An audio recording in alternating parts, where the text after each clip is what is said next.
Cutting limits, macht nix mehr. And welcome back to BackBodyDrop Plus. We are joined by, again, Eurographs.com this week. This time it's Gary O'Donoghue. And Gary, how on earth are you keeping these troubled times? I've been keeping as well as you can be, trying to stay positive. It's been we've come on to kind of talk about a very large event in European wrestling, but with the way things have unfolded in the last week, it's felt like it's been a month ago. This has been one of the most craziest weeks in wrestling and like news in general that I can remember. Yeah, I mean, we have one of those guys, wake up, see Sky News or BBC News for updates. It's been the point where it's like you just turn it off and just, if anything breaks, it'll probably come through on your phone. But yeah, I mean, we can talk about WXW 16 Carat Gold later, but there was meant to have been a second big festival weekend over in your neck of the woods this past weekend, which fell by the wayside. Obviously, you've listened to this, you know what's going on in the world. Coronavirus, pretty much, the only topic of news these days. But yeah, Scrappermania and the Hangover Contender Show both got cancelled, in the middle of the week. And yeah, it seems it was quite a lot of plans for OTT fell by the wayside, and as and when those are going to get a chance to come through, who knows? But two very stacked cards for Scrapper weekend. Yeah, like probably it was an interesting. Scrappermania was a really interesting card from kind of the get-go, because back in the start of February we kind of didn't know which direction OTT were going with Scrappermania, and then at the end of February it seemed that they'd stacked the card and being headlined with the Indie Dream match kind of between David Starr and Jon Moxley, two of the big, well, Moxley being one of the biggest stars in wrestling at the moment outside of WWE, and David Starr being the biggest star in independent wrestling in Europe at the moment. And then the much awaited OTT tag team title match between Mustache Mountain and More Than Hype. It's just been so odd, and I my heart goes out to Joe for this one, because it was last minute. It was Thursday morning. Irish government announced that the venue restrictions, so it was 100 for any indoor venue, which the national stadium is 2,000 plus, and then even the ringside club, its ringside club is 400 plus. So there was no way these shows could have been ran in any kind of safe form, and there was no way they could book the trend really and go against kind of the public sentiment as well. So the OTT fans though in Ireland have reacted to this in such an incredible way. There's been a GoFundMe campaign to help alleviate some of the financial costs that Joe's going to get inflicted on with this. So there's been over €6,000 raised by OTT fans. Yeah, it's looking now €6,700 as we're recording, and I mean, there's been a lot of shows cancelled in the UK. You're expecting, WrestleMania weekend. There's an almighty question mark, and I think that's maybe 99% not happening now. But they're playing this god awful game of chicken between the city of Tampa, WWE, and I guess the United States in general. Who's going to blink first so they can foot the bill? But yeah. I think was it on the Wednesday, Thursday when that GoFundMe was set up, that quickly shot up, and some pretty big donations may or may not have been from people on the card. Who knows if they're anonymous? But just a fantastic show of respect. I mean, I know the initial feedback from the fans when the cancellation was announced was, "I don't want my refund." So, it's really hard for them to see, pushing nearly 200 donations here. The fact that we've got that many people donating, anything at all, should help soften the blow. And hopefully when, this all blows over, if it does, I would imagine that, these lot of people on this list will be first to be going through the doors, whether it's at the Ringside Club, the National Stadium, or, even the KOFC. Yeah, I think luckily for OTT in the last few years that they've been in a much more financially stable situation. For people who aren't aware, OTT did back a lot on themselves. Coming into 2017, the Flow Slam live show they did for Scrappermania 3 was being budgeted on a loan. a few of the other big stadium shows were being budgeted on loans as well. But I think OTT's position and how they were drawing in shows in Dublin and Belfast all through the year, and selling out, kind of put them in a much more better position to take a bit of this brunt. But it's still not a great time, and it's you know and as well, thinking about it as well, and it was a very good point raised by the OGMO, is the right decision was made, but a lot of talent are being left without bookings here, and very high profile bookings as well. So a lot of talent, and I think a lot of fans have rallied behind the talent as well with buying merch, and I think a lot of people pushing to subscribe to the on demand too. So there's it's put a kind of a little bit of a silver lining on a pretty bad news week, that the fans are going to be there through thick and thin with this company, and it shows what they've built over the last 5 years, that they're able to do this. I know last night was the big watch along of Scrapmania 5 that I think myself watched along with Matthew Botchmania and quite a few others, judging by the Scrapmania hashtag. And I think it's just a shame, it took something like this to get wrestling fans to hold a bond, but I would say this is pretty much day one. If you can afford it, sign up to VOD services, which for companies you like, buy the merch of wrestlers you like, because for news to go by, we're going to be in this stage for a long while. So find your favourite company and tuck into their back catalogues, which I guess kind of takes on to the weekend before, which, say, as it stands, probably the last big weekend of wrestling we're going to get for a long while. Both over in Oberhausen and Essen for 16 Carat Gold weekend. It feels a million miles away, but I mean, even of the Inner Circle, you were seeing first signs of Julian Pace in the opener, taking hand sanitizer on his way to the ring, Ishikawa and what have you, touching boots rather than handshakes and all that.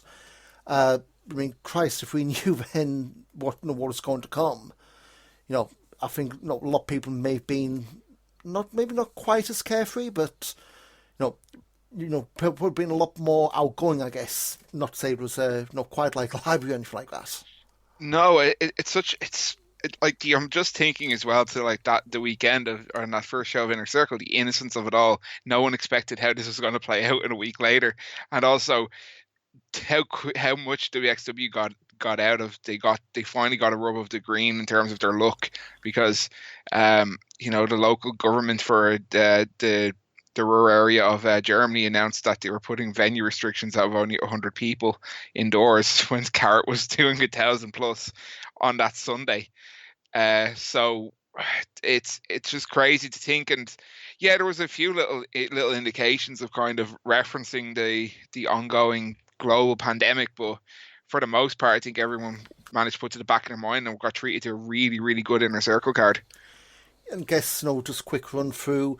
For me, guess for highlights, we had Absolute Levandi, which, I mean, I think he was he part of the pre-show for Tag League? Also, the Tag Festival. I know Levandi's very new to the WXW cards. He's one of the many names they've really had to push, with all the guys who've been moving on and guys who they no longer have access to. And, his usage here, he came out dressed as Absolute Andy, as the joke was. And, he's one of those guys, I don't want to say it's going to be like, with Charlie Haas stuff, where he impersonates someone different every week and it gets old and it, really pigeonholes him. But, if you watch him on the WXW Now shows, he's got his character, he's absolute gold on the microphone, even in language you don't understand. And the fact that, they are trusting him to do stuff like this, clearly folks within WXW, whether it's, Avalanche heading up the academy or, whoever else in the creative team, clearly have a lot of faith and trust in him. They really do. I think he's got a very good track record with WXW through the academy shows. He's been a project they've been working on through the academy, and yeah, it was Tag Fest was kind of his first big weekender in WXW, and it was his litmus test, and the fans started to take to him. And then back to the roots in January, he was extremely over with the German fans. And then this is kind of translated, and the absolute Levanti stuff as well. It's a nudge, nudge, wink, wink to those Academy shows that they haven't recorded, where it's he had ran that gimmick at the show previously, with full Andy's old music. So, it played in. It was a nice little play into matches, especially as well considering his opponent that match was Jay Skillett. So, I think they can forgive him to give him a little bit of a more of a gimmicky shtick there, but he is one of those shining stars though within their system that's starting to come true. And WXW's always had good characters, and this is another one of those that's going to be pretty high up on their roster within next year. I guess, all these shows, I think, as we speak now, Night 3 just dropped on WXW now in German, so it's just, Ambition and the Showcase show that's still to drop. So, yeah, Inner Circle's up now, and you'll be able to see what is quite possibly the worst attempt to fake out referee, which, of course, intentional, but, does not make it funny. No, God, even watching the gif of that back was just hilarious. This Inner Circle card though, Inner Circle kind of they had a new approach with it this year that they didn't announce any names in advance, where usually WXW would give you an indication of even maybe one or two matches, and then the rest would be they might announce a name or two that's appearing. Where this time they said no, we're just going to do a mystery show, so no one's going to know what matches ahead of time other than the wrestlers themselves. Yeah. So we got treated to the second half of the show had two of, could argue they're up there with the matches of the weekend. The first being Shigehiro Irie against Scotty Davis, which was an absolute hoot for a Inner Circle card. I mean, obviously you said mystery card. Jen, who does photos for website, massive fan of Irie, and as soon as she saw him pop out through the entranceway, I think he might just be able to hear it on VOD, but it's been too long since Irie's been over in Europe. And him against Scotty Davis, it was the obvious size difference, but it wasn't just Irie, punching Scotty all over the place. Scotty more than held his own. But I think it's right towards the end, one of the last moves he did, the cannonball. Shows you how long it's been since I've seen Irie live. I forgot how murderous that bloody cannonball could be. Just squish him into the turnbuckle and then come out with just as much force.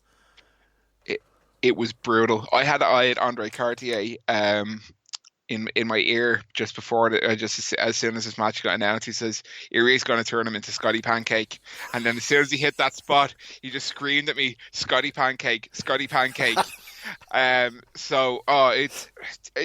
It's Irie has been one of those guys, and it's been nearly over a year since I'd seen him wrestle in Europe. It was 16 Carat last year, I think, was the last time I'd seen him, apart from maybe one or two shows.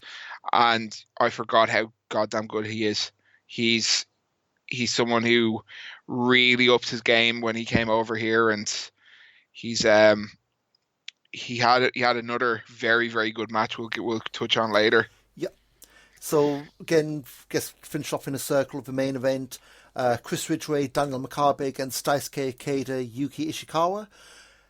We've been to Inner Circles before where they've had technical matches. I think was one at Tag Festival last year, Makabe and Alexander James, which fantastic match-based stuff, but it just didn't capture the crowd because if you haven't seen the Inner Circle shows, you're talking 150, 170 people, they say, and if your entire style is mat-based, one of those who are ringside get to see it and everyone else is kind of ducking through between shoulders to see. But this one I thought the crowd was more than up for. Factory had Ikeda and Ishikawa on a team, Ridgway and Makabe on the other side. This was absolutely fantastic. And it wasn't just ground-based grapple. You had Ridgway just seemingly swinging like he was punching for a home run, that kind of thing. Yeah, there's got to be two words that ring out within this match that I'll never forget. Is Yuki Ishikawa on the apron telling Daisuke Ikeda to kick him. Kick him.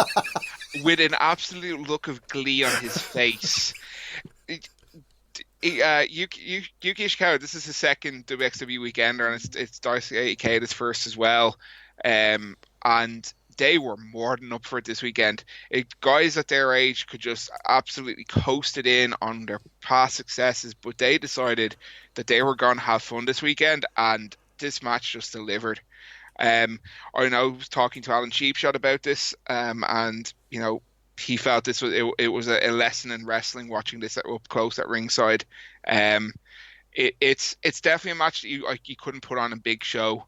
It's suited for Inner Circle, and I'm glad the tradition of having these kind of shoot style, not ambition reels but close to it, are continuing on Inner Circle, because they're an absolute treat and a reason you should head out that extra day early to Germany and head to Essen to experience this, because there's special moments that happen at Inner Circle that you won't happen for the rest of the weekend. And again, it's not really non-canon, but a lot of Inner Circle stuff is, some of the stuff maybe just playing to Carat, but it is meant for as like a homage to WXW old, the old West Side Dojo, now the Academy.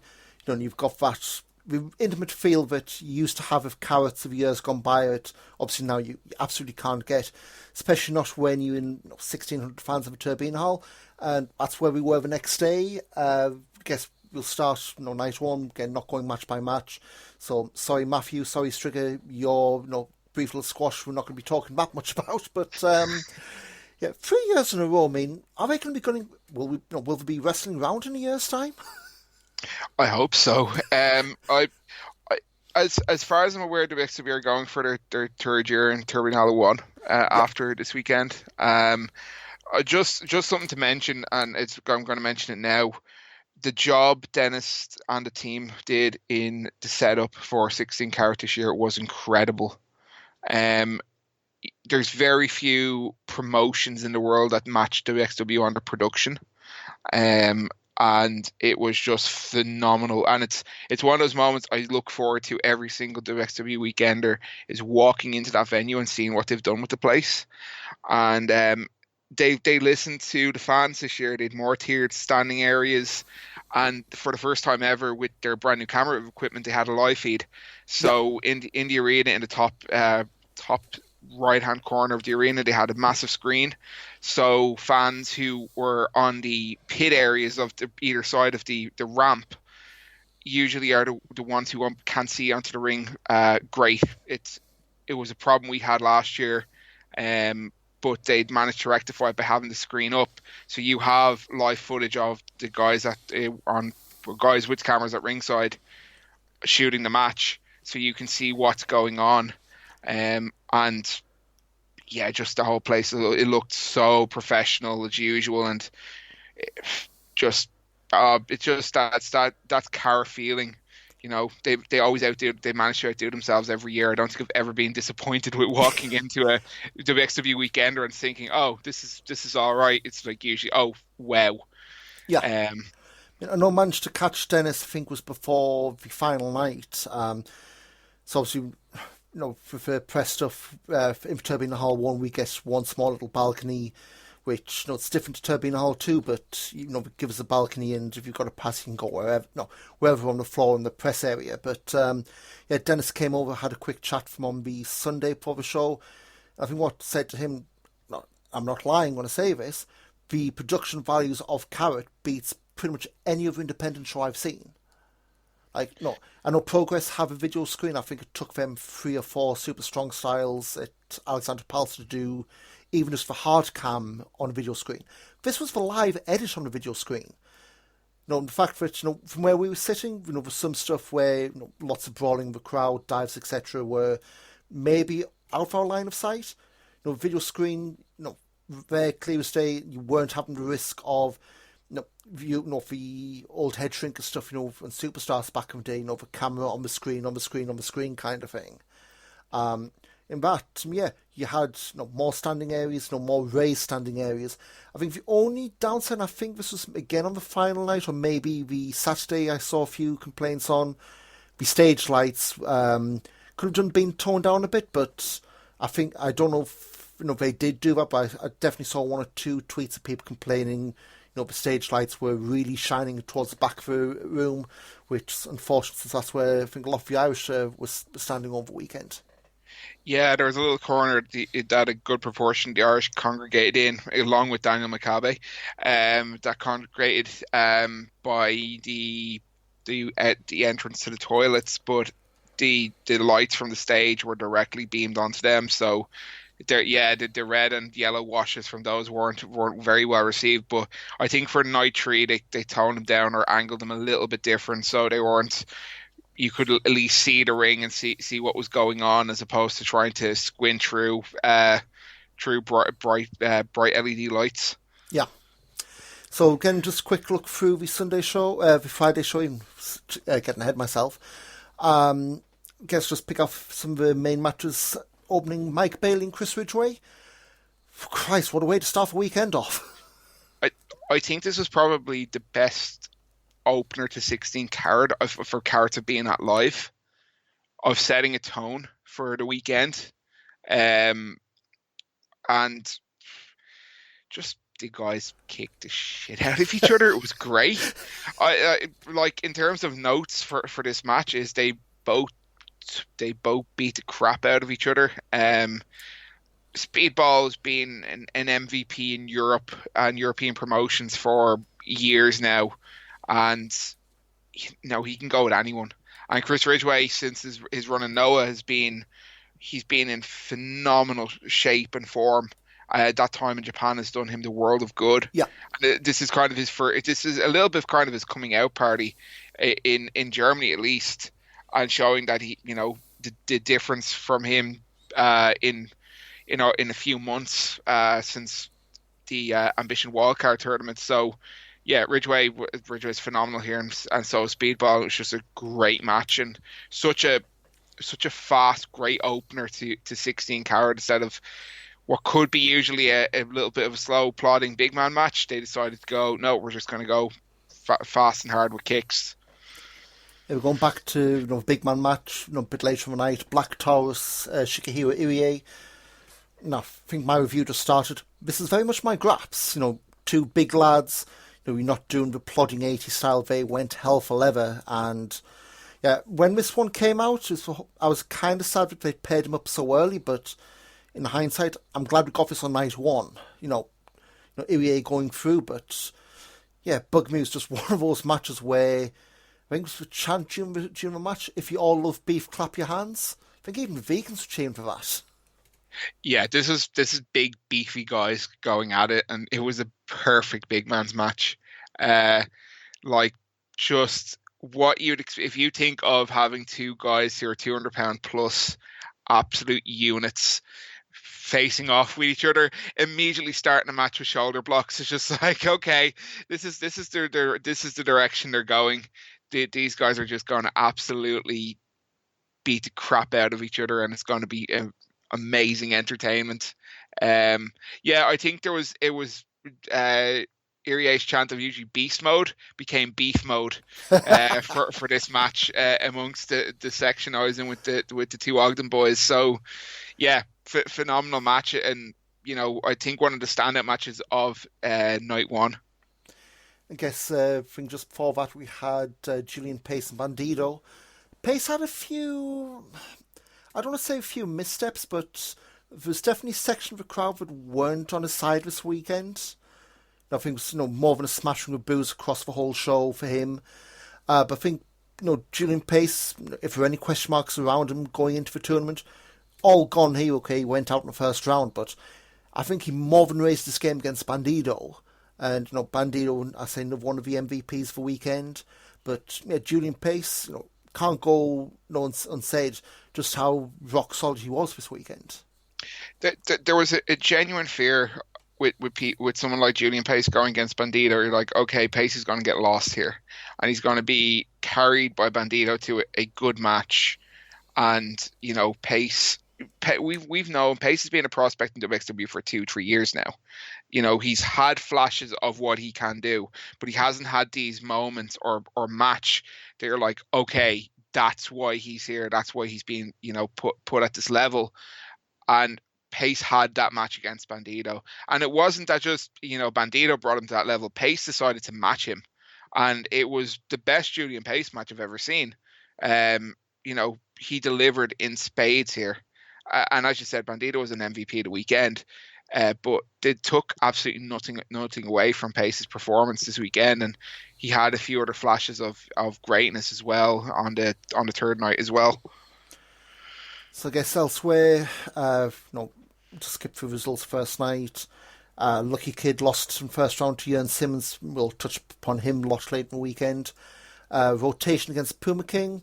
Pretty decent match, but they started a storyline with him and Russ Taylor, which I thought was going to play out over the weekend. It kind of petered out after night one, which is a bit of a weird one. Alexander James, Jeff Cobb. Of course, Jeff Cobb, the late replacement for Leo Rush, who... Yeah, I think he dropped out when me and Mike were recording the preview podcast of this, which... No, sorry, either way, he dropped out after we did the podcast, that's right. It was Alex Shelley dropped out as we recorded. Decent match, but again, I think Alexander James started the storyline here with Killer Kelly, which... Yeah, we could talk more about that to go on. Kara Maris Alani, for me, I thought that was okay.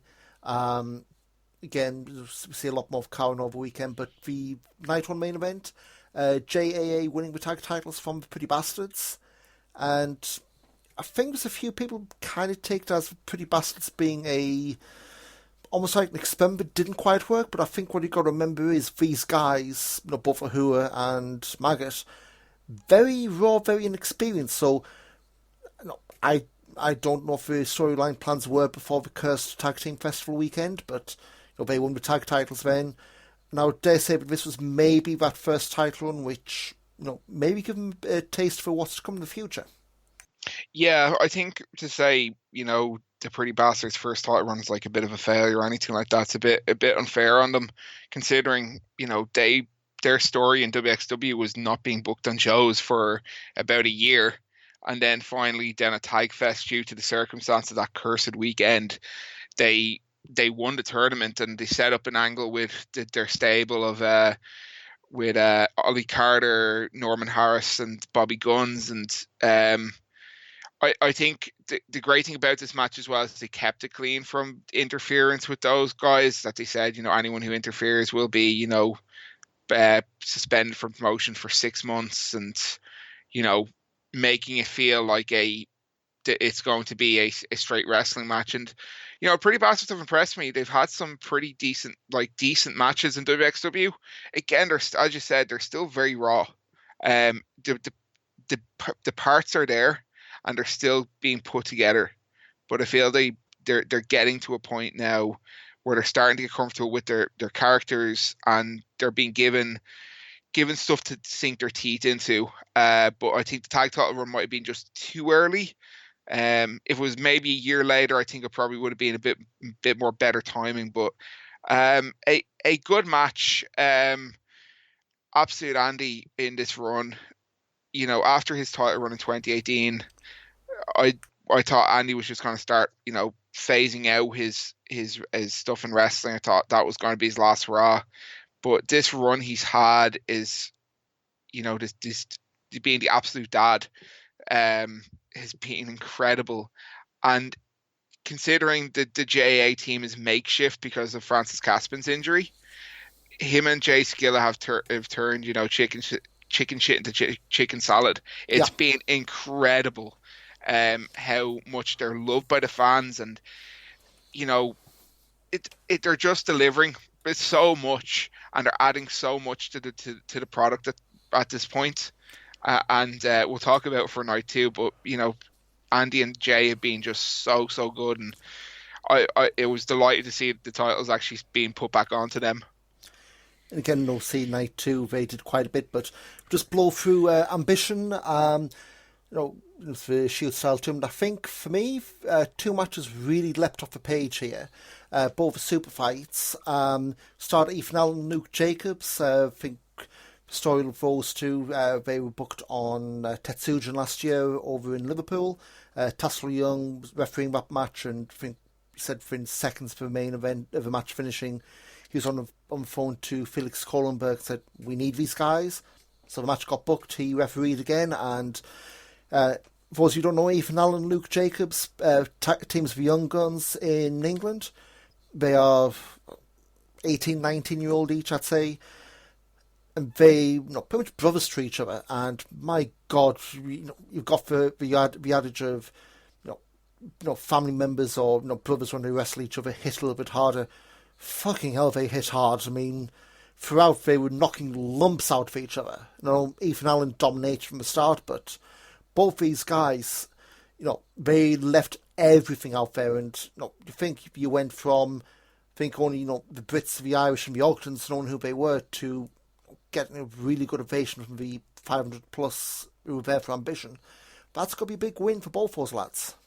Yeah, the definition of taking a ball and running with it. It was my first time. I hadn't seen a Ted Nugent fight, and I was blown away. I had seen the Young Guns wrestle. I'd seen them wrestle at OTT against More Than Hype and True Pros. So I had seen, the talent was there, but seeing them in this style and just absolutely laid into each other. And this little story that they've been telling in the match as well, with Ethan Allen, was just phenomenal. It's one of the reasons why ambitions can't miss. Is you get these gems of fights in that shoot style that just take your breath away. Of like, this is why I love wrestling. Phenomenal match, up there with one of the ones of the weekend. But I think that the other super fight just decided. I think the Young Guns lit a fire under the old guns in that second super fight. Yeah, so we talk about, obviously, Ishikawa and Nakeda tag teaming in a circle. This was a sight to behold, man. I mean, I think Jen, doing the photos for the weekend next to us, was saying about how it's like your cheeky granddads having a fight. You had the odd cheap shot, a lot of headbutts to the point where I think the feud was almost uncomfortable, just how often, how heavy they were clonking each other in the head. But these guys, they could have easily coasted through and gone, a wrist lock here, a hammer lock here, we'll do a hold. Fuck, they went all out for this. I mean, at one point I could have sworn that I think Cicada drew blood at one point. Pound was just a really red bruise. But my God, these two, I think Jen called Ishikawa like an elderly statesman coming out and overlord the manner of his robe kind of thing. It's like, pulling the curtain back a bit, Tim Thatcher had flown himself in just to see this match, and that's kind of how his farewell on night 3 came. He was watching from, so anyone of Turbine hovers the bit where there's a bit where the wrestlers go, so kind of like in Japan, you've got like the winners go up the stage, the losers go through the back entrance, I guess. And the security there, like guardrails, so fans can't go through there. Thatcher was watching the entire match from that, leaning on that guardrail. He was losing his mind through that. Like, not screaming going on, but you could tell he was like a pig in muck almost. Yeah, and you can understand why. This match was one of the matches of the weekend for me. Yeah. I think I went 4.75 and grappled with it. Oh, wow. It's 4 3/4 match. I had the 5-star fear. This is definitely my graps. Like, this was just violent, and not violent in terms of weapons, but just these beating the crap out of each other.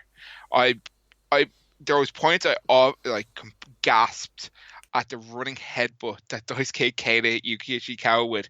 Yuki Ishikawa looks like this frail old man, because he is a frail old man. And Daisuke Keita just ran at him with a running headbutt. And just knocked him down. And then Keita turns around and's got this absolute egg growing on his forehead that's swollen and red. That these guys, their legendary matches they've had in the past, I think they realize it's probably their last match they're going to have, and just decided to put everything out there and have one of those matches that just blew things away. I mean, I think you're looking at Ikeda, just looking on Cage Match. Ikeda's 52, Ishikawa's 53, so elder statesman, that's putting it lightly. I mean, yeah, I need to watch this one back when it hits VOD. I think it's hitting VOD on, I want to say Tuesday. I know DirecTV's been very prompt. They've actually had a schedule this year. They've kept there's been no, oops, sorry, our system's gone down, giving them a few days. Ambition 12 is coming out on Tuesday, so that'll be out. And I don't think there's any commentary on these either, so we're not going to have the issues you normally have with first release where Germans come in, English is followed pretty soon after. But yeah, this one I want to go back and watch. I gave it 4 live, and I think a lot of it might have been the whole, oh God, those headbutts, taking me out of it a little bit. But yeah, to me, this is a match I hold my hands up. I knew the names. I hadn't seen much of their work going in. Completely blew me away. And I think those are the kind of matches when you don't know people's backgrounds. I think those were nice, pleasant surprises which weekends like this tend to throw up.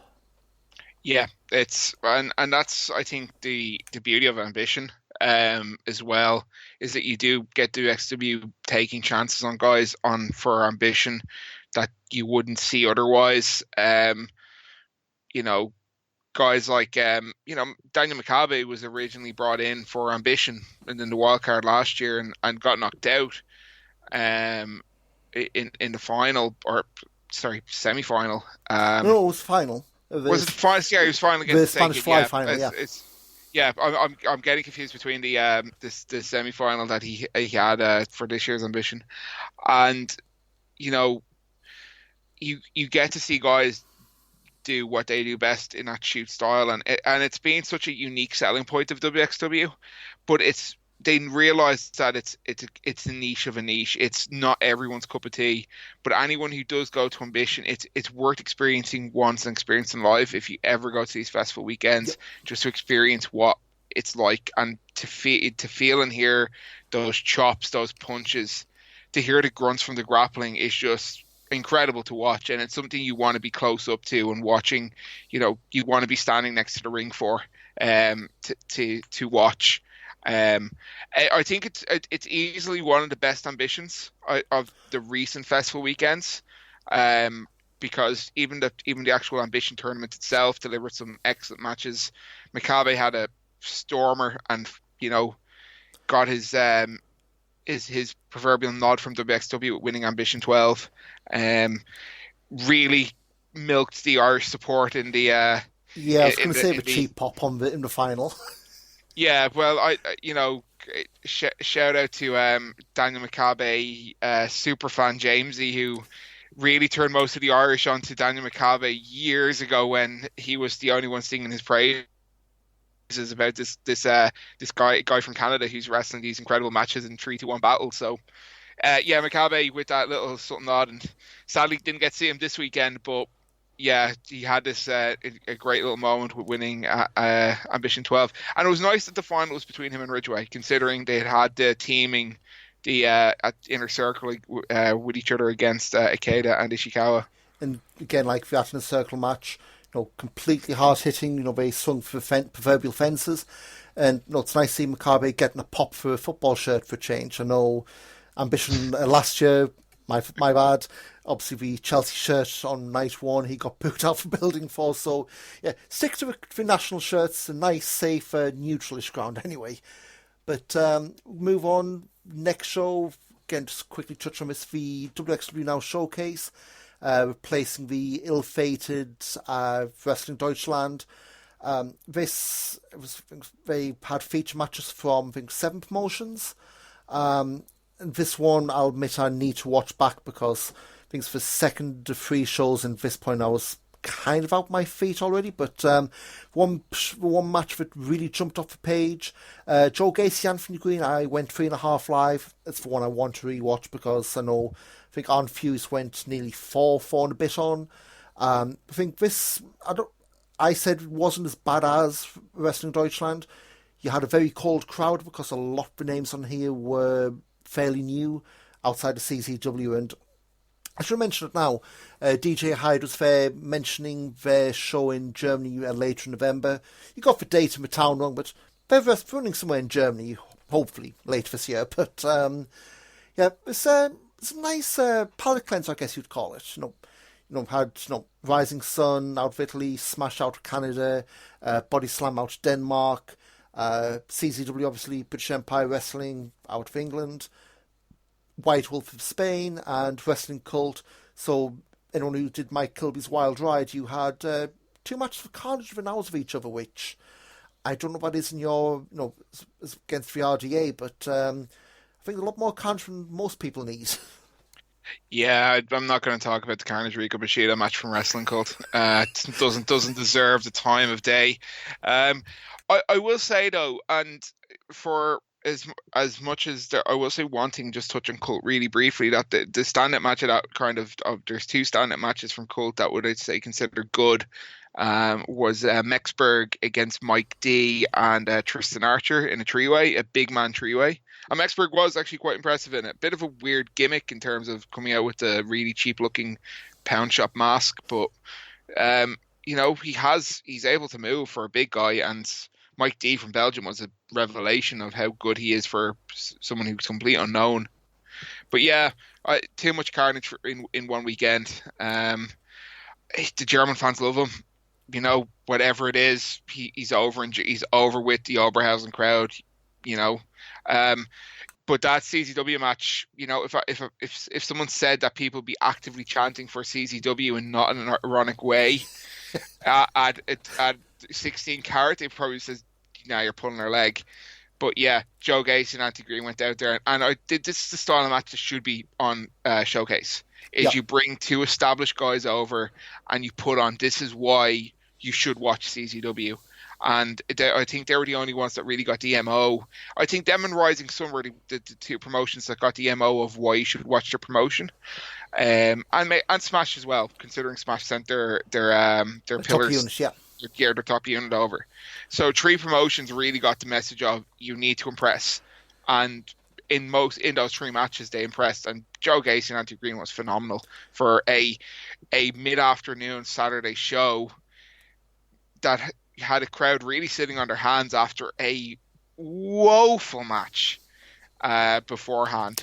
Yeah, I don't want to talk about too much because I know, you're saying for negative, I don't mind Twitter's blowing up, but when I saw the match on paper and I saw British Empire Wrestling, Kat Von Cage, like Zavallo, it was like Von Cage is the BEW Women's Champion, Lex is the Shooting Star Champion. I think that's a secondary belt in that promotion. I just remember sitting there when Kat came out of her belt, and I'm thinking, you're the world champion, at least for women's division. A, why is your belt not on the line? B, why are you so interested in the secondary belt? It's like, as a match thrown out cold, this just felt like, hey, let's do champion v champion for the hell of it. Like, nothing against Kat or Lexa, but to me it just felt like, if you're just sitting there going, here's 2 names that you probably have not heard of, Lexa being German, got the babyface pop from the crowd, which I don't think is what we're going for. I think Kat's maybe the babyface from a little BW I've seen. But yeah, this one I didn't have high hopes for just because of that whole background. Again, I think we said, if you look at the lineup here, all these promotions are on WXW now. I think it's just CZW are having their current product on WXW now pretty quickly. I mean, looking on the release schedule, I think they dropped their 21st anniversary show about 2 weeks ago on the service. I think actually tomorrow they have another show dropping tomorrow, one of the pay-per-views. So I think out the whole lot, CZW, definitely Rising Sun, definitely Smash, and maybe Body Slam, I'd say, came out of this with, maybe people coming out going, I want to follow them more. But there's one line I think Alan Cheapshot gave after the show.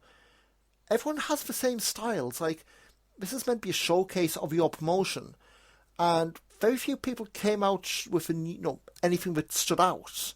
You had a good match, but everyone seemed to be working the same style. You had dives. I mean, going back to that BEW match, Von Cage and Marlowe did dives very early on. It's like, okay, I guess it's a title match, but why? Like, when I think this is the 3rd, 4th match from the show, and again, I'm just scrolling through my report quickly. Okay, I think, yeah, did Carnage do a dive early on? Again, the fact that, match 3 and you're doing dives in the old Chris Brooksing chair spots on a random throwaway show like this, it doesn't make sense. Yeah, there's a little bit of I think a little bit of the hangover of Wrestling Deutschland, where instead of someone booking the card and going through it beforehand, you're getting each promoter to book their match, and they're putting out what they feel is their best match, and instead of the communication as, oh, we're having dives in this spot, or we're doing a chair spot, or things did feel very samey, and especially for promotions such as like White Wolf and Body Slam, which I had much more higher hopes for. Like, I wasn't disappointed, but a little bit of a little bit wasn't what I was expecting, because they were so very similar. But as you said, it was a great palate cleanser after Ambition to set you up for night 2. If you are though to check out 3 matches, there is the CCW match, the Rising Sun match, and then the 4-way match from Smash are definitely worth your while to go check out. And again, that drops on to Wrestling now on Tuesday night. Blast through night 2 of Carat for most part. Guess first really big match. Sorry, we'll go straight to it, because we're all talking about the one match everyone came out of night 2 talking about.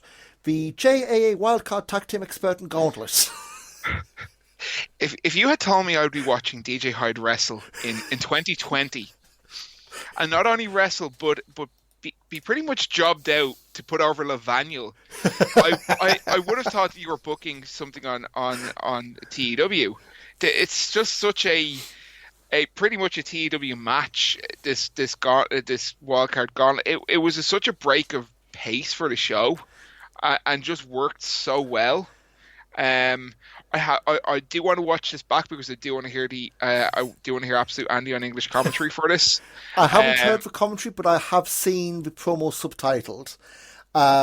So my German, I guess yours as well, not exactly the best.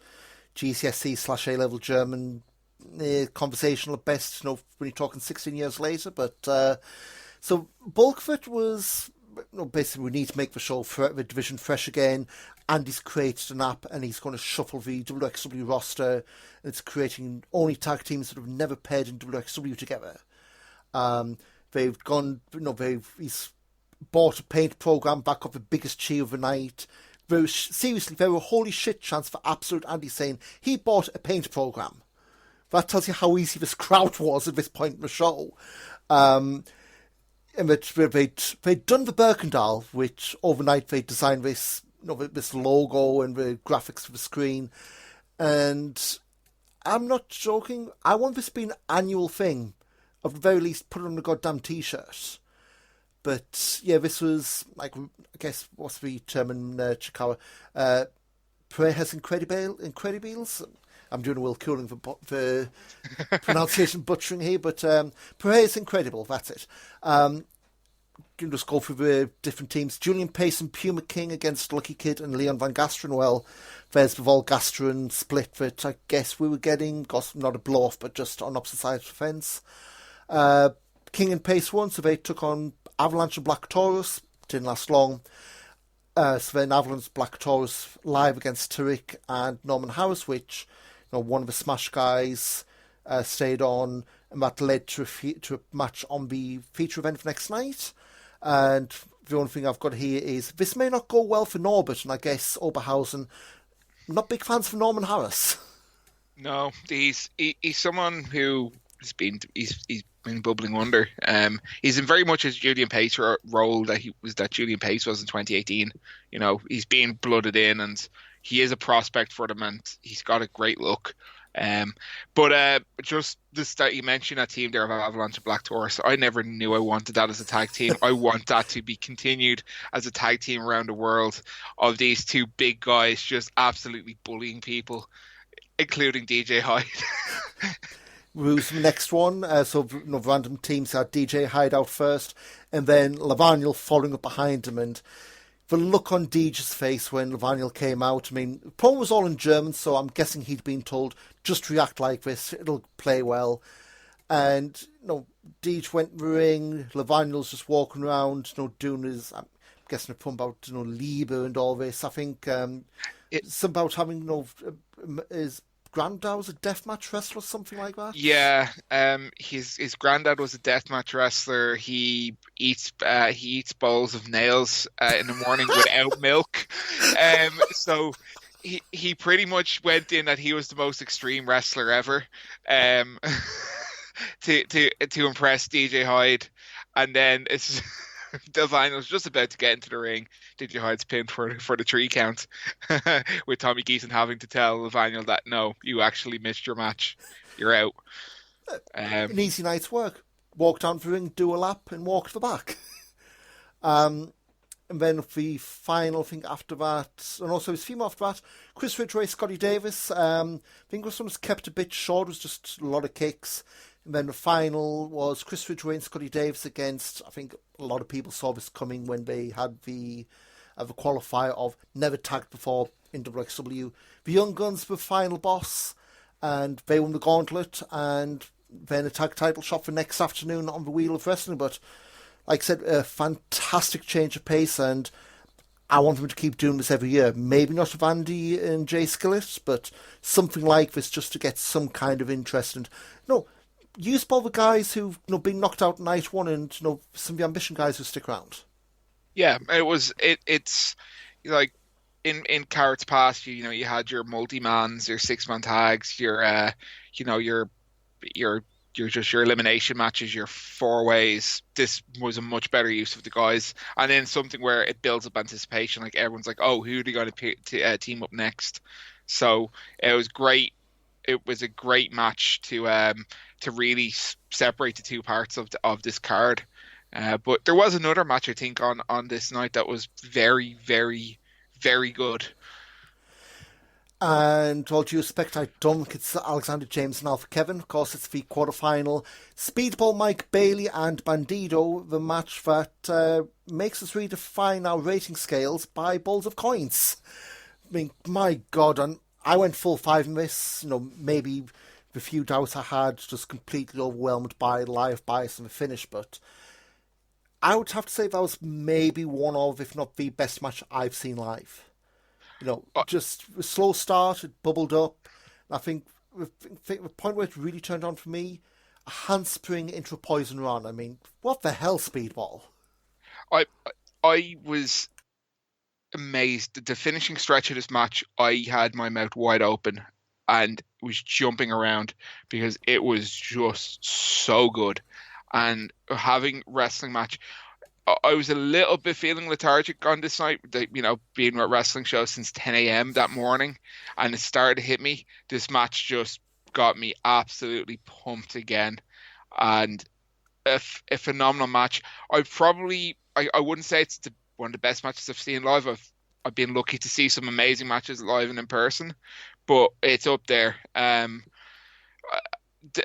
I think what it was set it over the edge as well for a lot of people was the fans' reaction to this. And, you don't see in Europe anyway, because we don't have, or pound or euro or coins, not notes. So you don't see this tradition and the tradition of throwing in money to the ring. But there was coins and bonds and notes being rained upon Speedball and Bandido after this match. So much of the fact where, Tommy Geeson had said to, throw notes.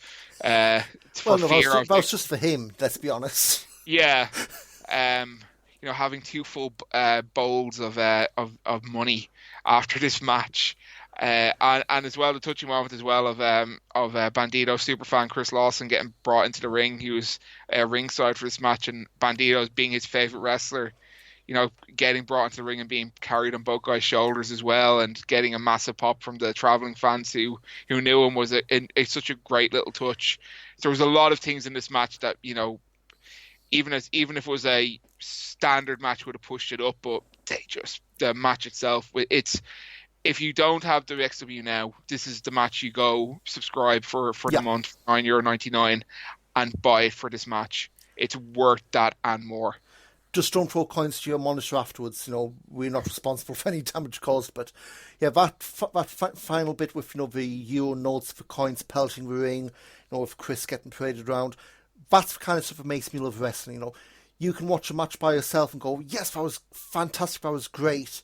And then when you see 1,600 other people doing exactly the same, it's that kind of shit that just unites you as a wrestling fan, especially with everything that's going on since.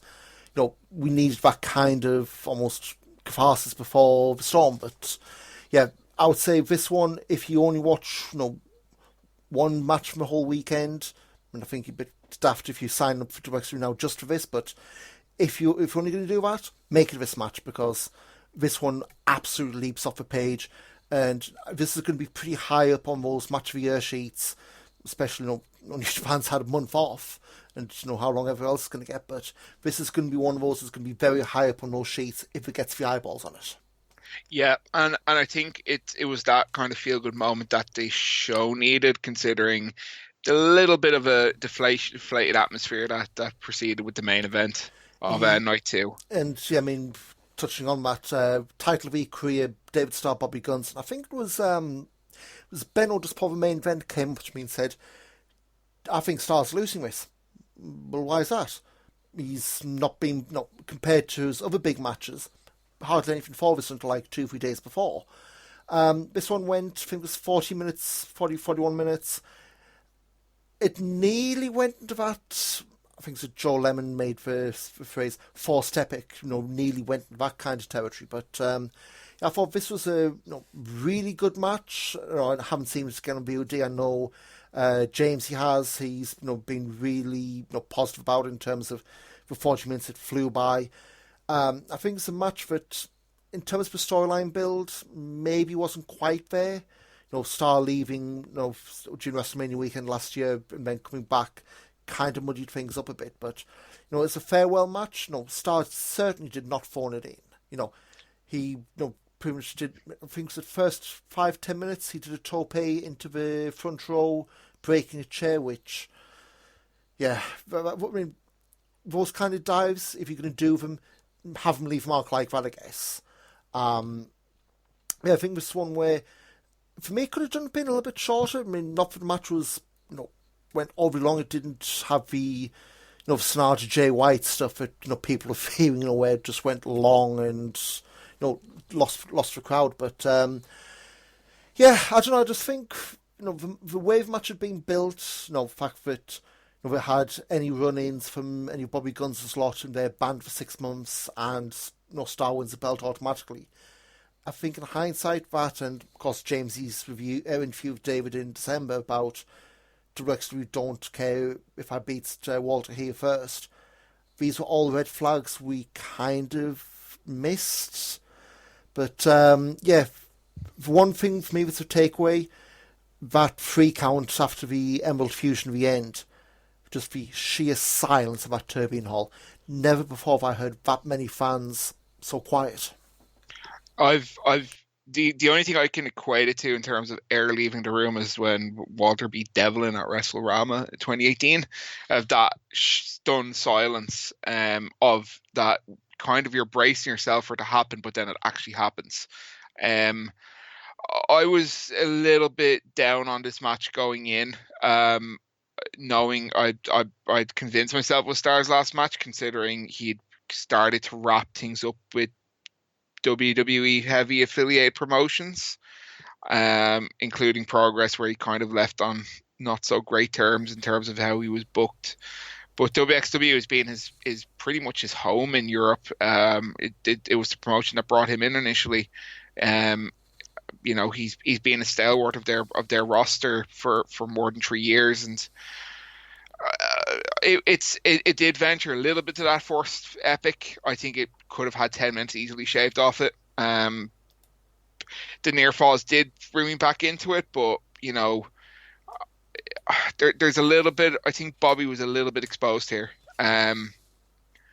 David Starr had phenomenal matches with wrestlers across Europe. And if you're feeling like you're being playing second fiddle to him, and you're supposed to be the champion, it wasn't a ringing endorsement of Bobby Guns as champion. I think he's reached kind of that level he's at is not.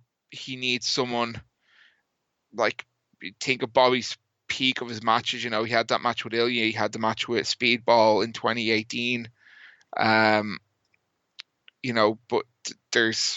I don't know, something wasn't clicking with me with Bobby on that match. But it's not a bad match in any shape or form. It's a great match, but just for my expectations of both men would just fell a little bit short, and then the atmosphere after it just kind of was a little bit down. But Stark cut a phenomenal open-hearted speech at the end, very visibly upset over how things were panning out, and he's going to be missed in Germany. I guess, we've had all the stuff come out.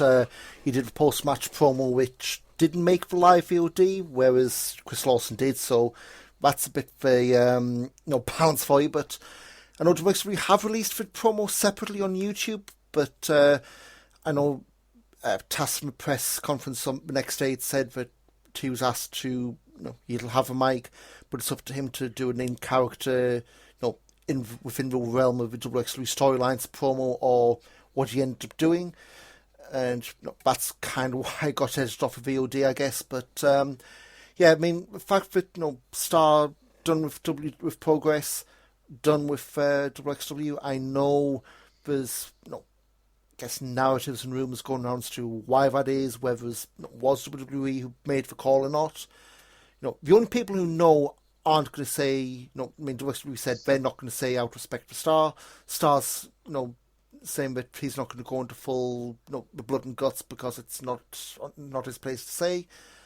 They're the only two parts who really know what the real deal is here.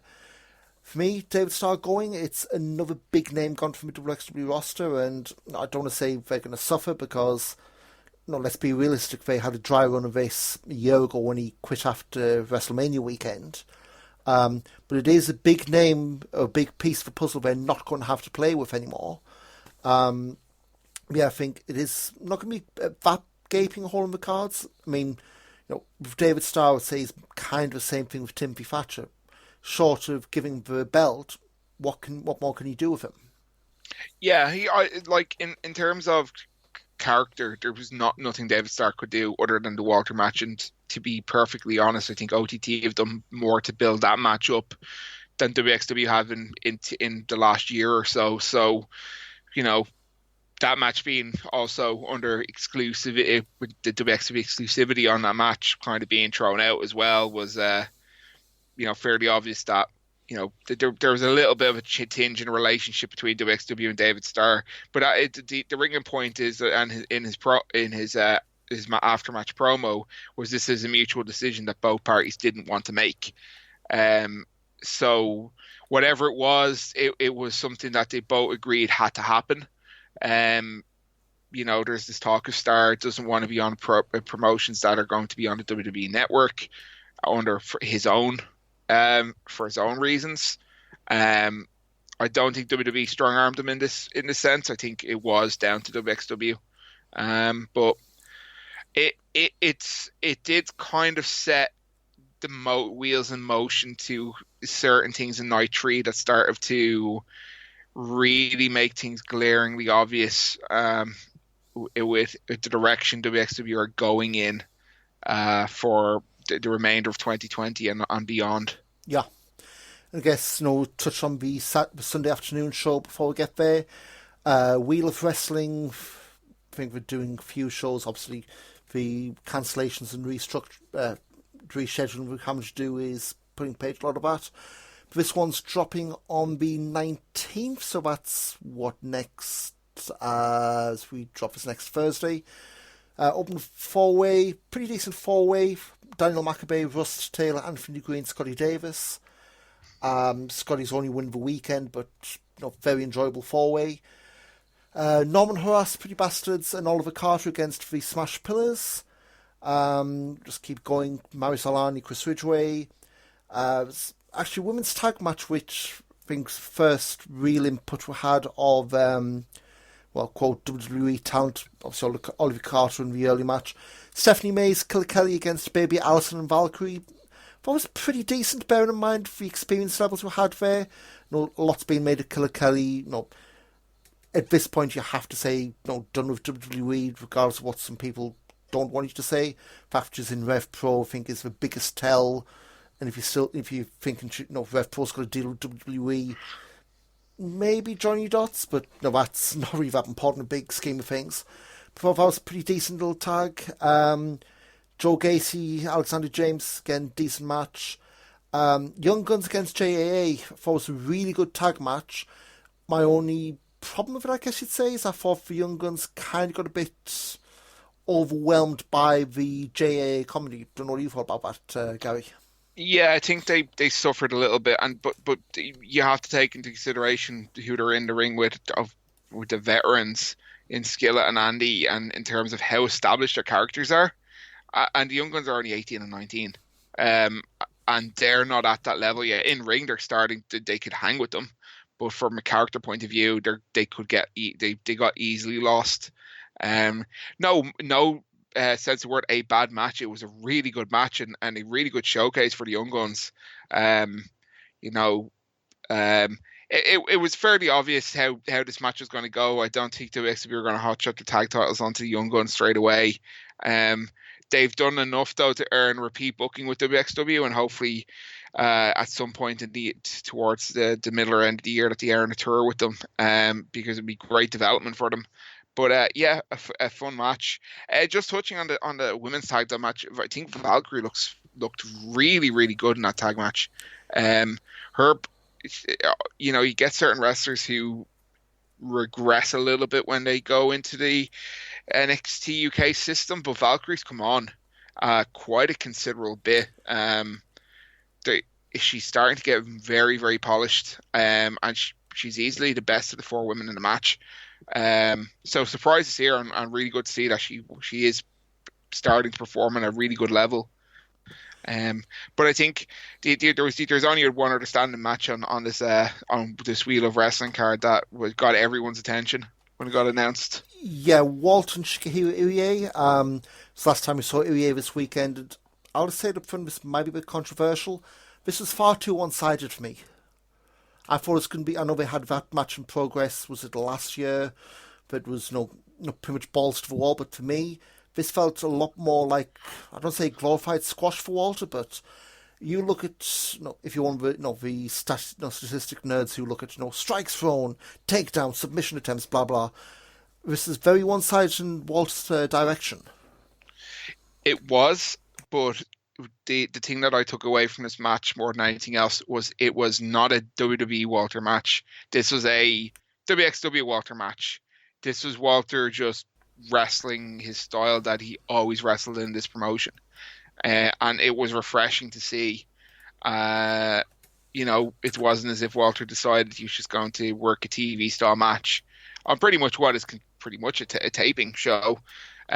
Walter just delivered a Walter match, and I really enjoyed this. I think Irie could have got a little bit more offense, but for what it was, considering Walter's going to be still in and out of the promotion for the remainder of the year, they had to kind of keep Walter strong. Unfortunately for Irie, and he was going to be the victim. Yep, and again, this drops on WXW now on Thursday. So if you're signing for Bandido and Bailey, keep a subscription active and give us a go. Last night of Carat, course, and Christ, about this time last week we were on the way to the Central afterwards. Opening match, Jørn Simmons, Mike Bailey. Thought that was a really good match to get the show going with. I know Jørn, night one was a bit of a squash, night two was a bit of a flat crowd after Bandido and Bailey. I think this is probably Jørn's best performance of the weekend, but Bailey, for me, MVP the entire 3 nights of Carat. And I think, this really good match. My back was busted. I had Jørn winning the whole tournament, but for Speedball, more than held his own here. Yeah, I think Urine was the going by for anyone who's not really aware of 16 carat, most people are, but the WXW tend to load the finals and semi-finals of 16 carat with a lot of their homegrown roster. Now, compared to 2019, a lot of their roster is being signed and were in Enfield in Coventry that weekend for tapings, but um, yeah, it stood out that Urine was the only WXW guy that was in the semi-finals. But credit to Urine, he showed up this weekend, and Urine can be a wrestler that blows hot and cold. I'm a fan of the guy, but he can blow hot and he can blow cold, and he can have stinkers. But he turned up this weekend for Carat and had all of his matches were enjoyable, and he was busting out offense he hasn't done since 2017, like the standing moonsault, doing his top rope moonsault as well for a big guy size of Urine, which is quite impressive.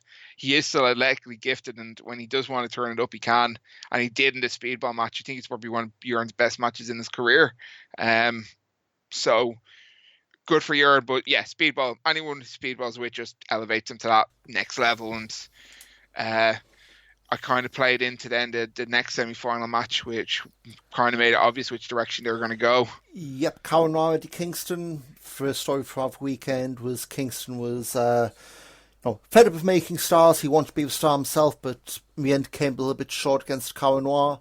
I think this kind of, I don't say Eddie one-trick pony, but he had the one game plan, just not trying to beat the shit out of the other guy.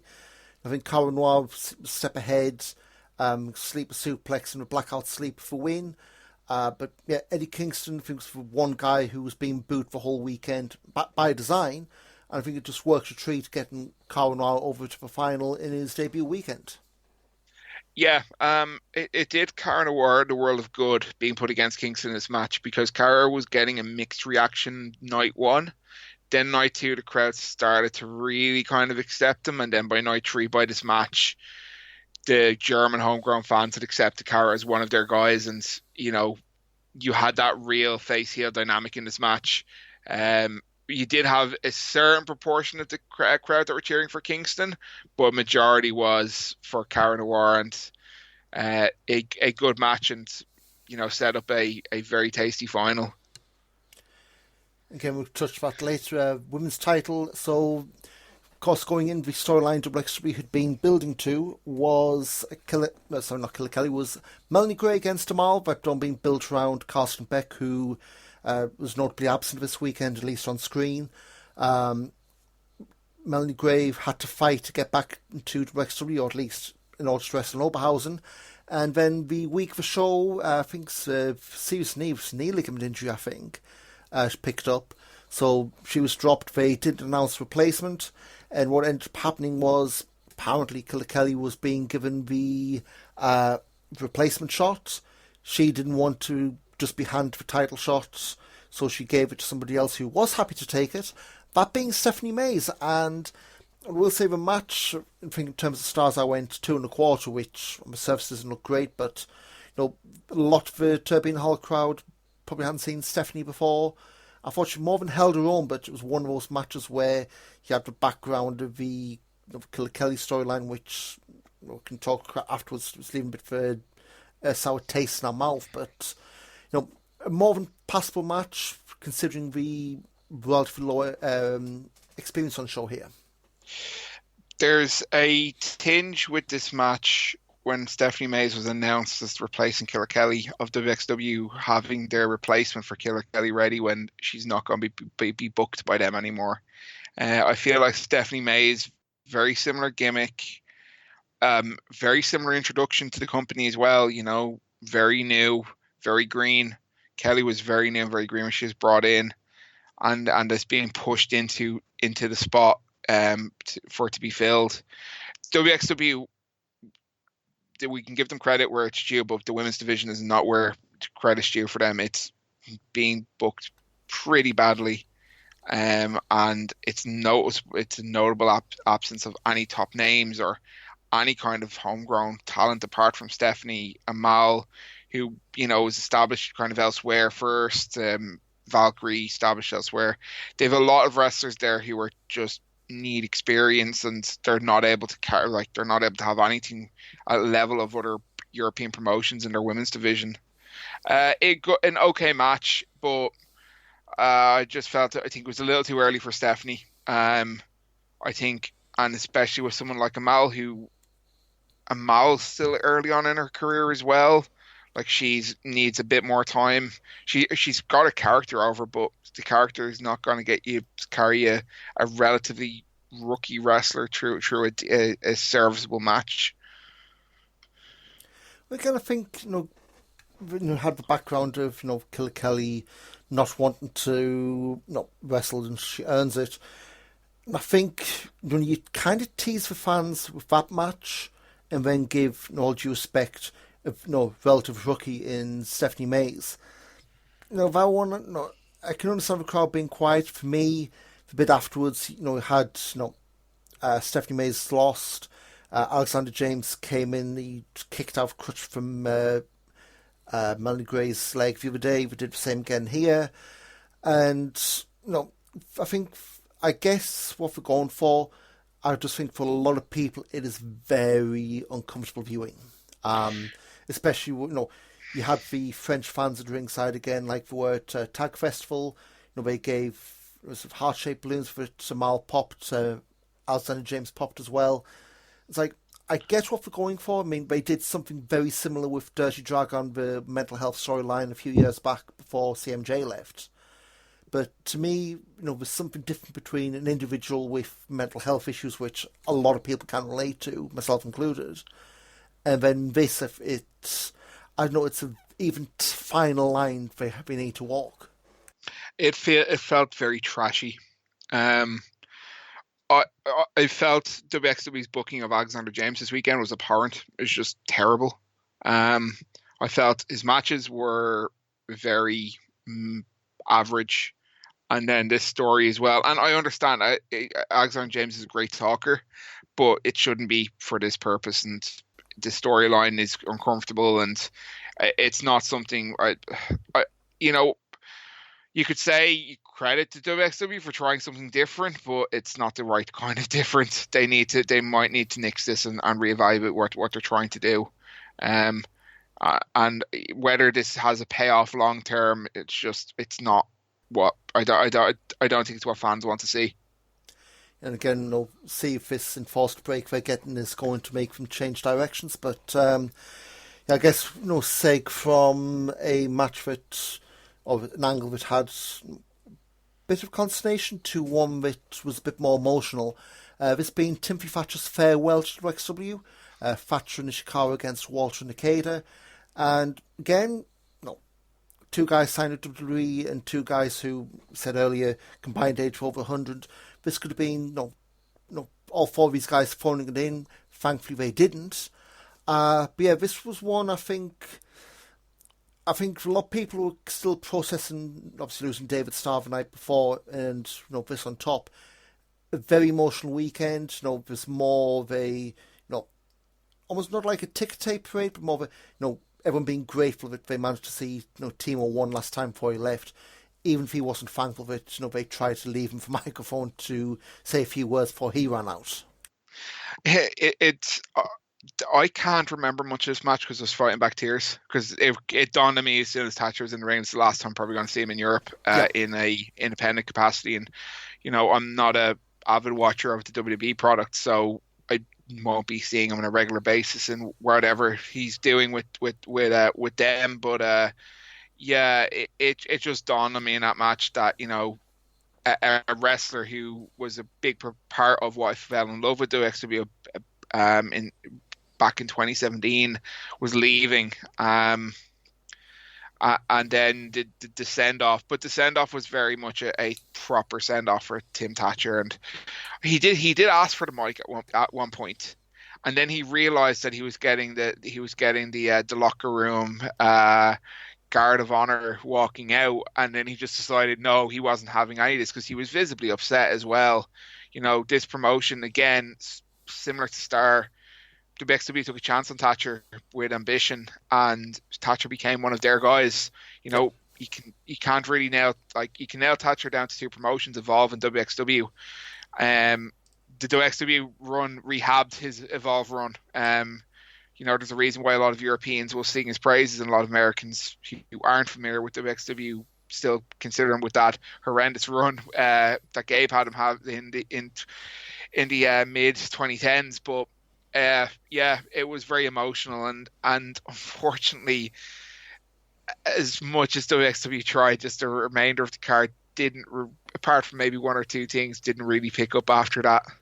Yeah, I mean, I think with Timo, no, he's one of those guys. I remember watching him evolve, and we've said this about Evolve in the past.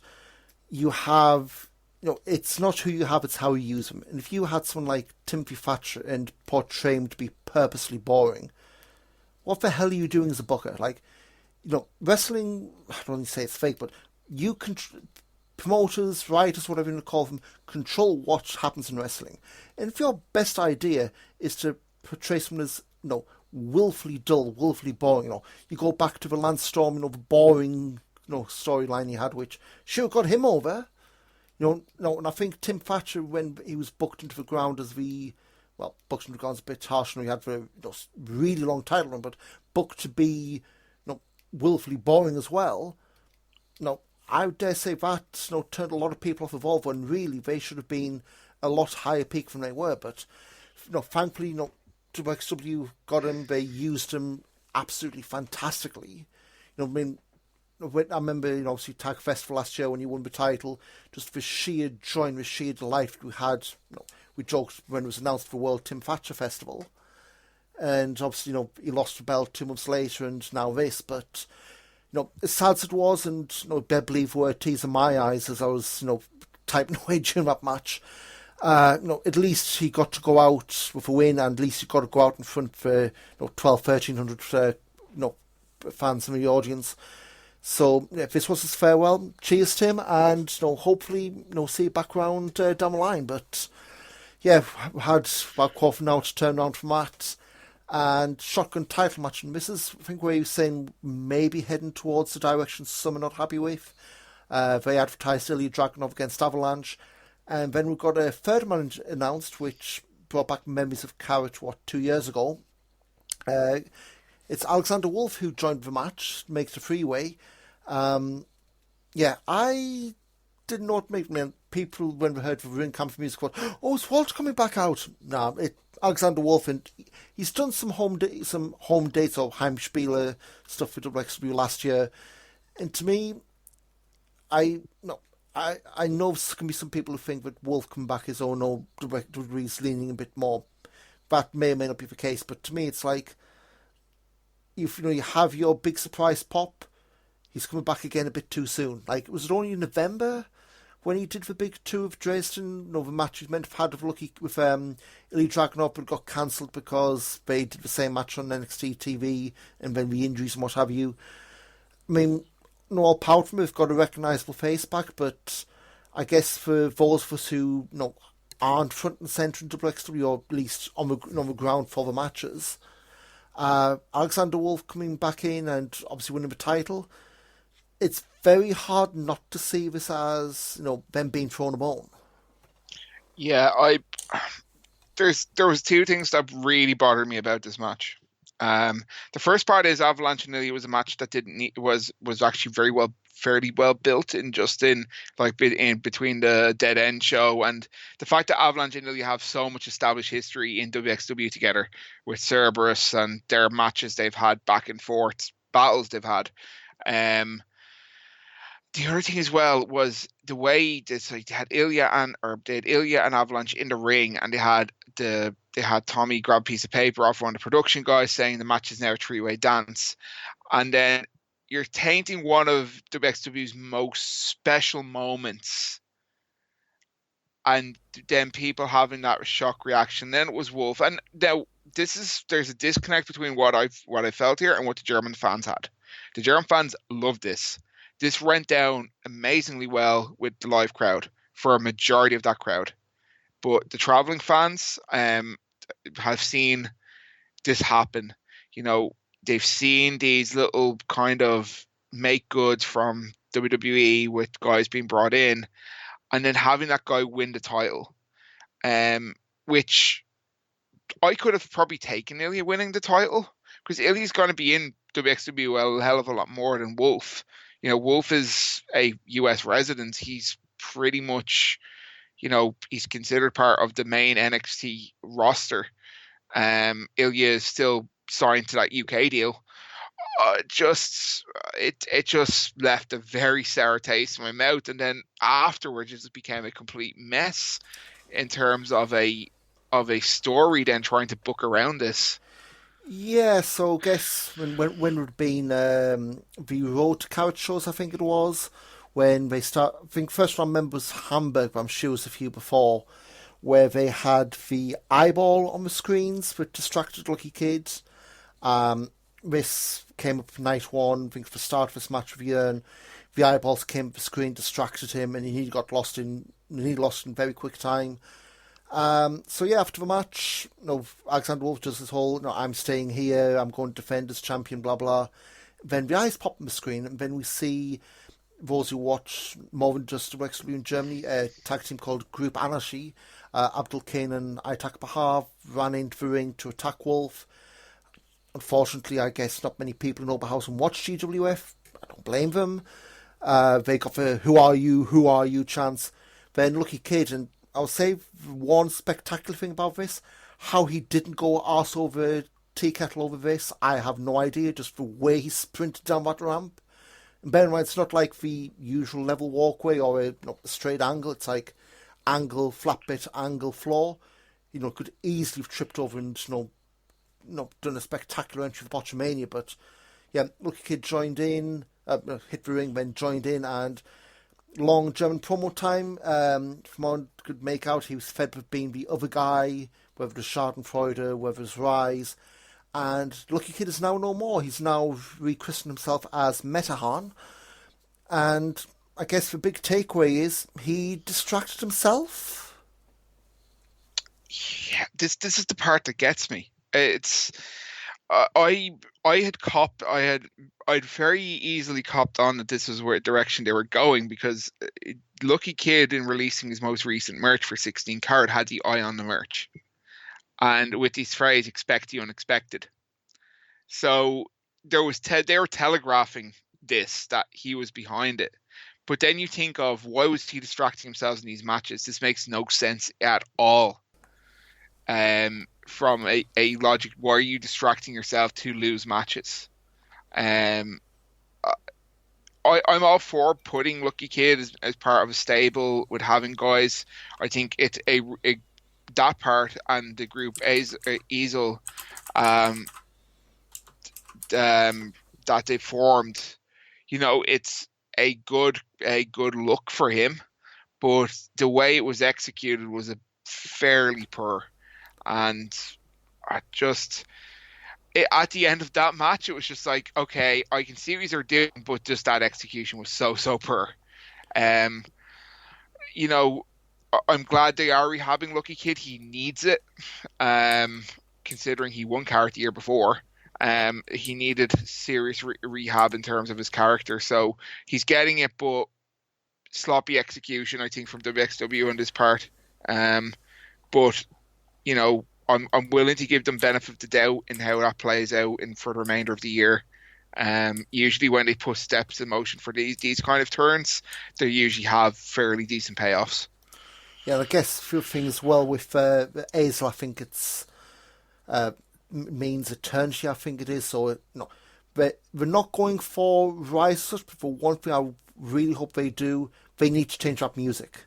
The Rise knockoff music that Lucky Kid's got, that cannot be repurposed for Azel, because you're going to have that. No, I'm not saying it's a stink, but if you're of the mindset of Lucky Kid's 2019 after winning Carat has gone to shit, then if you need to just clean slate, do what have you, get new music, then do that. It's interesting. I'm looking on his Twitter page now. Lucky Metahan was getting rid of his old ring jackets in February, and he's put up his old ring gear as well. So this again clearly isn't a, oh shit, this isn't going well. No, what do we do? This has been something they've planned for a long while. Yes, I think a rebrand. I think some people may take it as it's maybe a sign of defeat. I don't think that's the case. I think a year ago when we had Schadenfreude and WXW, I think there were plans there, but Schadenfreude not being around as much didn't help. But it'd be interesting to see where this goes. Obviously, when things pick up again. 2 more matches left. We had the traditional Lucha Insanity 6-man tag, and we had another ball of money here, Gary. Hector Invictus, Puma King, Black Taurus against Julian Pace, Jeff Cobb, Bandido. This was absolute insanity. I literally just before we started recording, I watched the end back, and night one they made the announcement. Tommy saying only 4 notes, no coins. They didn't do this on night 2. So you can see at the end of the match, poor Julian Pace, cowering around because he's getting pelted with, the odd coins. And Jeff Cobb right at the end, and you can literally hear him, clear as saying the microphones. You can see a coin hit him, you go, fuck! Yeah. Jeff Cobb had a great weekend at Carat this year. For a late replacement, absolutely fantastic. As a late replacement, I think it shows the level of that Cobb's at. Someone who has really backed on himself, and he's overcome terrible booking in Ring of Honor to really establish himself as one of the hottest names in kind of free agent, considering he's not actually signed to AEW at the moment. So yeah, and just this, we can probably go on about Bandido for another hour, how good of a talent he is. And he is, he easily could be that next Lucha guy that just breaks, that becomes synonymous with what you consider Lucha. Not just on an independent level, but there's a star quality about him.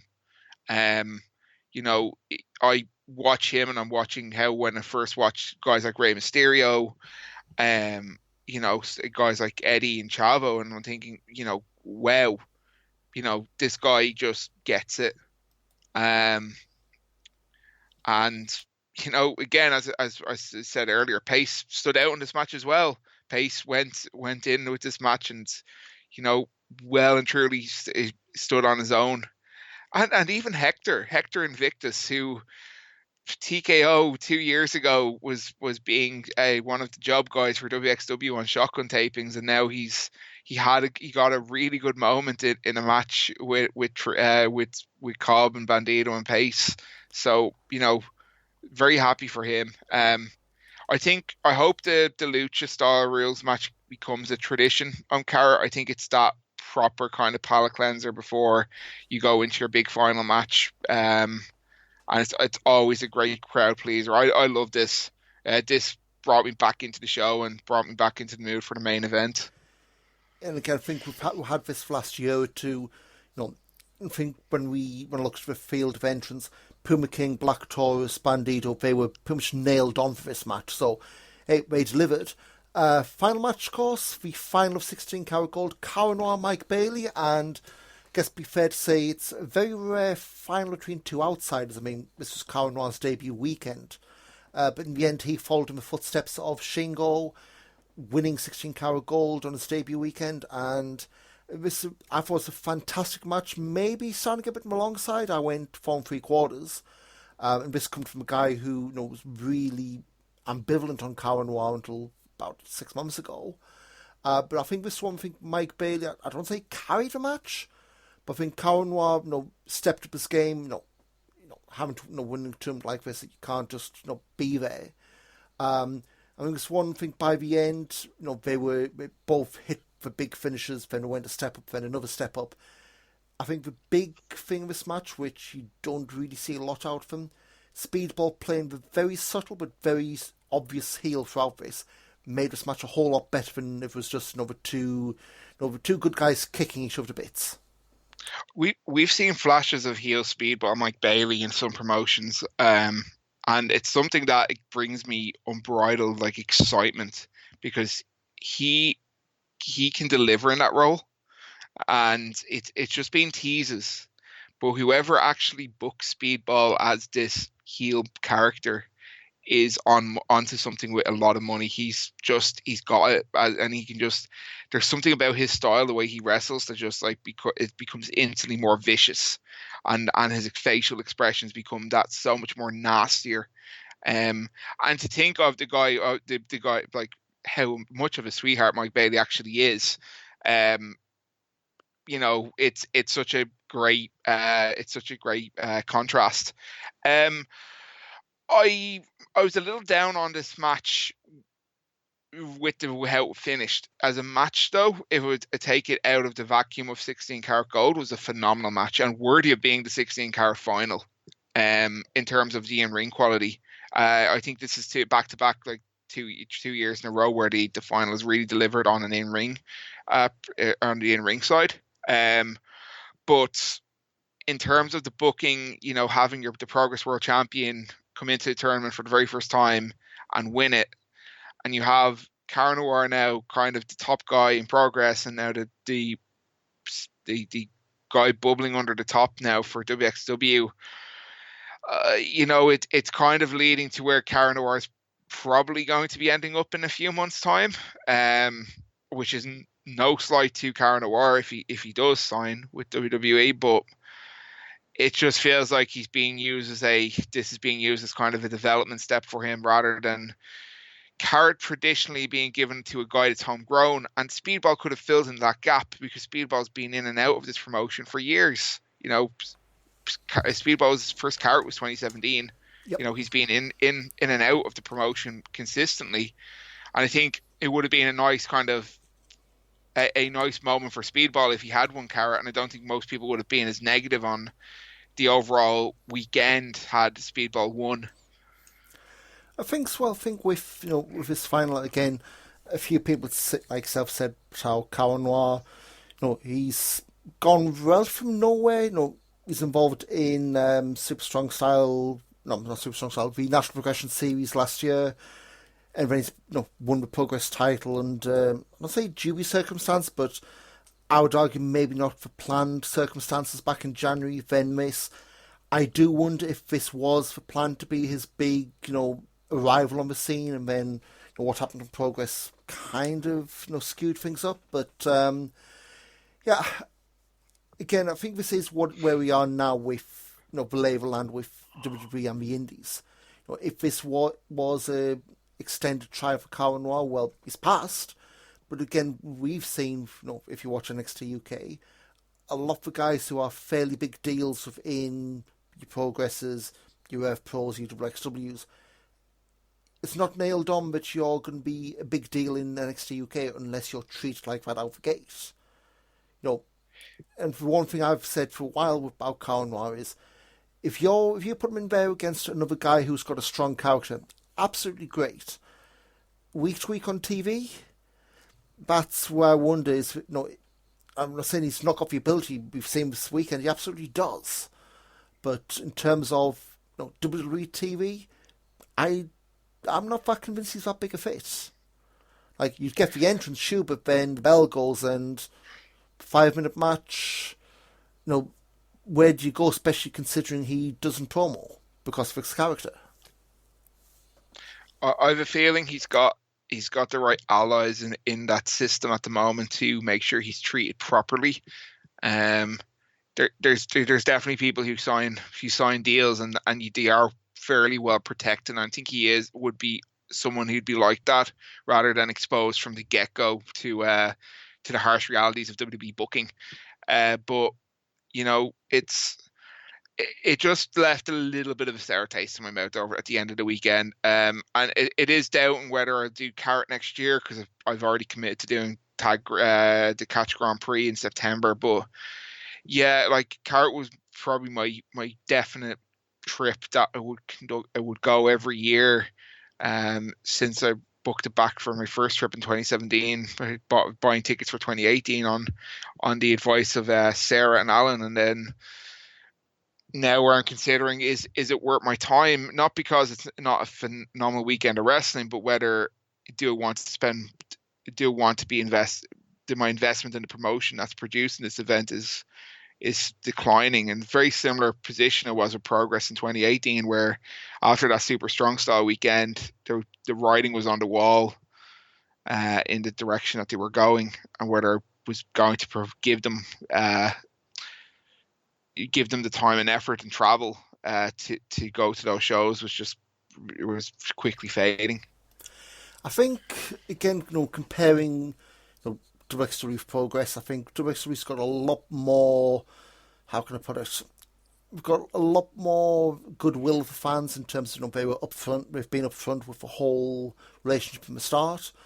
You've not had it's all coincidence, but we having to move shows because of the same weekend as NXT UK, at least for the early going.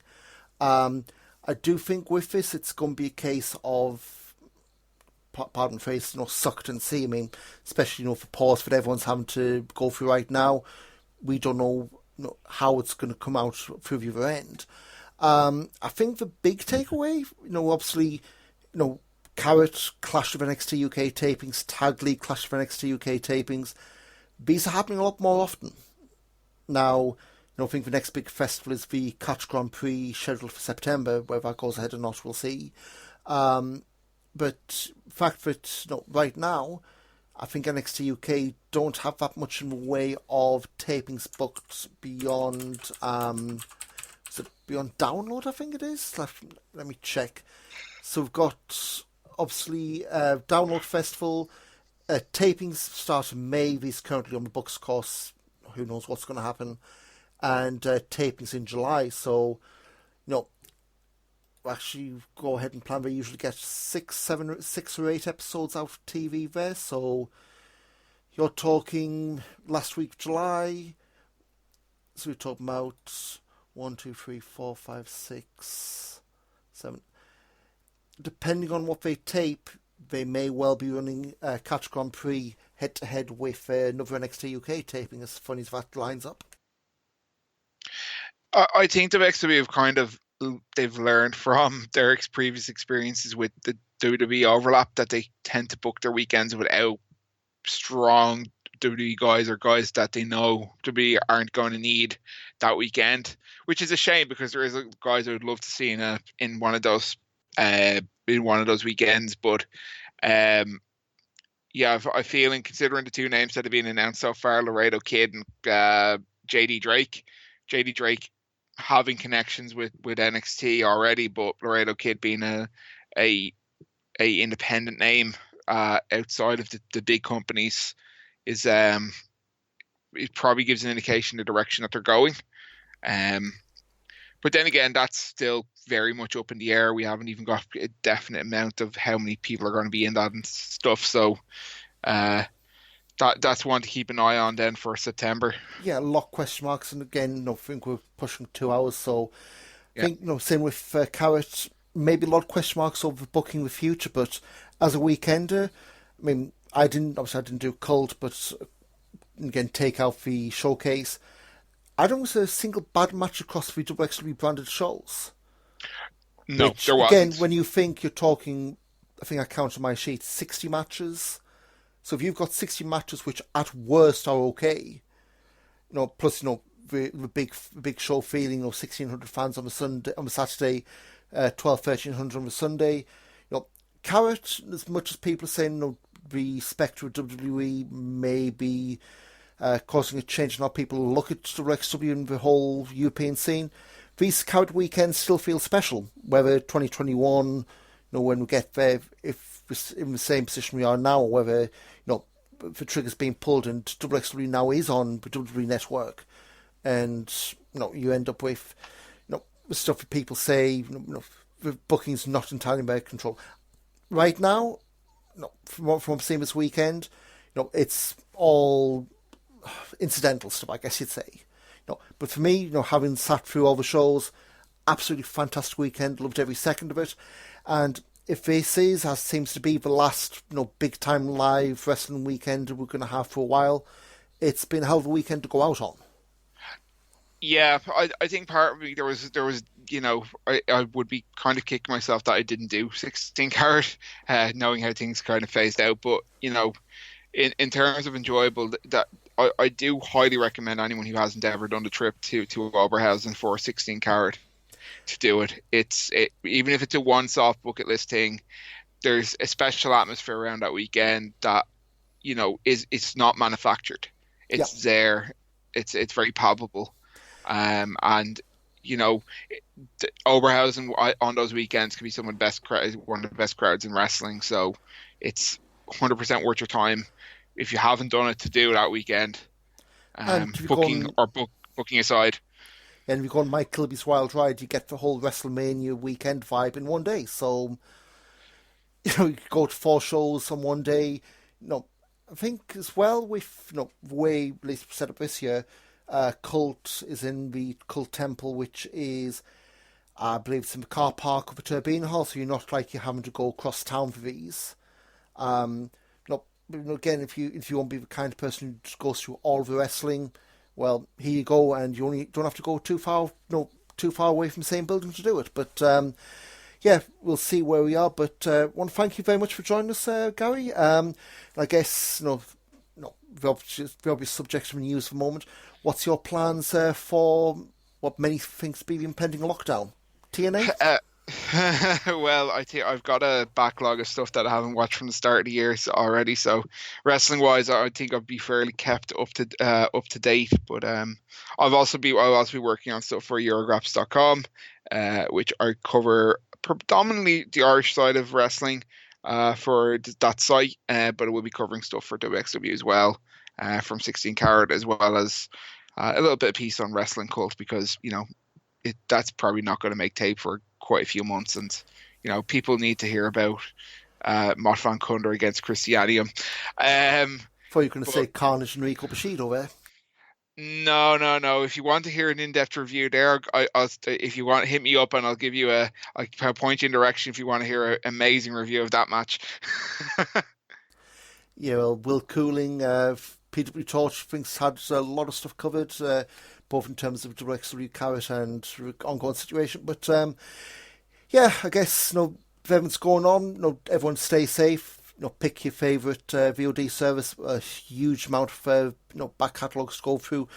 I'm going to try and pick some highlights out. I know there's a lot of threads going around Twitter with stuff on YouTube. I'll say it's just stay safe, everyone, and we'll see you some point down the line. Aber scheiß drauf, Karat ist nur einmal im Jahr. Ole, ole und schalala. Aber scheiß drauf, Karat ist nur einmal im Jahr.